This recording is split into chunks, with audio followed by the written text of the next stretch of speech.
cannabis being essential is really kind of a cool thing, as anxiety and depression are going through the roof right now. And honestly, that is probably one of the biggest things cannabis has helped me with my brain injury. Hello, I'm Nikki Lawley, and 10, 11, 16, about 4 years ago, I was working as a pediatric nurse, just like any other day. And this particular day, everything just went different. A child did not want a vaccine, a routine immunization. He was very combative, therefore was holding on to the child's arms. At that point, the child tucked his chin to his chest with full force, like a wrestling move, thrust his head back into my forehead. My body was thrown into the wall and then back into his head. So it was a double impact whiplash type injury that changed my life forever. It was very frustrating because I was doing everything that the doctors said to do. I took over 50 different medications at various points of this journey, and every pharmaceutical seemed to have a more drastic side effect, including suicidal thoughts. And I was told that I just have anxiety and depression because I can't work, but it was so much more than that. The darkness and the feelings of hopelessness, the drugs really messed up my brain chemistry is the best way of saying it. And I was pretty close to planning my death on a daily basis and just talking about it like I am now. And it was really frightening when you think that the side effects of a pharmaceutical can cause someone to spin so out of control and into a dark hole when this is a medicine that's supposed to help you. I can say for certain, I was planning my death in January of 2017. And I was in Las Vegas because my husband was trying to be the good guy and cheer me up, because that was my favorite place to go and gamble and have a little vacation.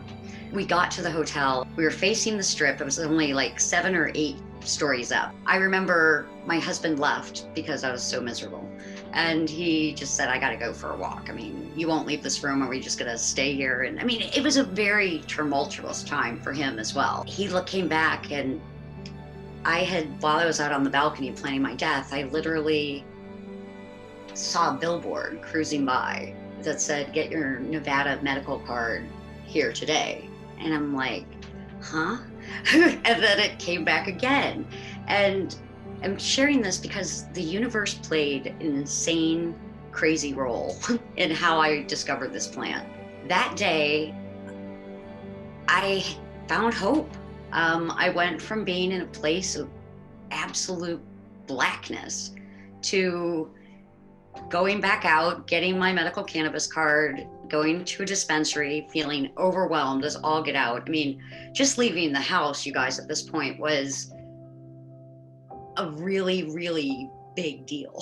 So for me to actually go back out again after just coming into the room and all these things just going on was a really major step. So then when I went in the dispensary, and I had a really cool bud tender that, like, he was probably like 21. And here's this 46-year-old woman coming in here like, yeah, I'm a basket case. Can you help me? And he did. He really did. He got me off the ledge. He recommended cannabis that was really high in myrcene, great for pain relief, not great for mood. But for me, it got me off the ledge. It allowed me to come out of that hotel room every day after that. I tried tinctures and gummies and pills and things for under your tongue, lozenges. And the only thing I really found beneficial was actually smoking the joints that he had recommended. But what I found out was New York State does not have smokable flower. So despite having cannabis finally, all the products that we had, I spent hundreds and hundreds of dollars on.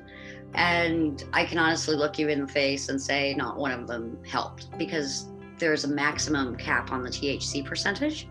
And what I've learned through trial and error has been, I need THC, but I also need other things. I need minor cannabinoids, and I need a whole entourage of components for my medicine to work. Cannabis can be called adult use, rec, medical, whatever.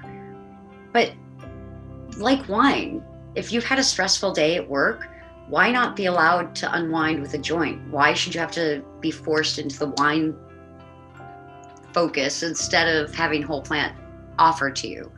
I think we're really missing the boat from the political side, that they just don't seem to understand cannabis is really medicine. It's really hard to differentiate between the adult use and the medical use because there's a definite crossover.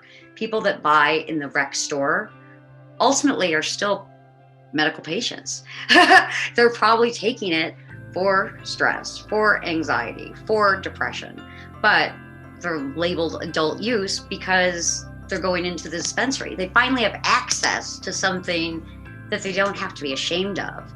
So I see adult use as being a huge acceptance wave of us being allowed to have plant medicine. But I also see it as, if it's not done right, it just is another failure. It's just truly a failure of the system. In the US, if we could do co-op gardens where we can designate a caregiver to grow for us that can actually produce the strains that we really need. I'm not a scientist. I'm a nurse gone patient. So I can't speak to you from a really technical, exactly why this all works perspective, but I can tell you from a real life patient standpoint.